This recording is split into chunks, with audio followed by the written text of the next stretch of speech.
Nandito po ngayon si Inday, si Baleng. Ayan, nandito tayo ngayon sa Nanway. So, baliktad siya kasi Samsung nga itong gamit ko. Ayan, ito namang aking kasama, buntot ng buntot. Ayan. Buntot siya ng buntot. Saan nga ako pupunta? Nandoon siya. Papunta kami doon sa kanyang sa kanyang drawing.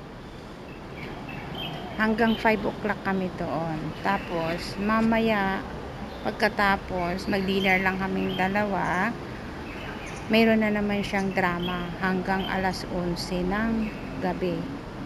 So, ang uwi namin mamaya gabi pa. Dito tayo, ayan. Ayan, ayan yung train. Parating na yung train. Yan po ang sakyan namin. Naliyan. Ayan po yung akin. Hindi ko kasi siya pwedeng kunan ng video yung aking alaga kasi mahirap na.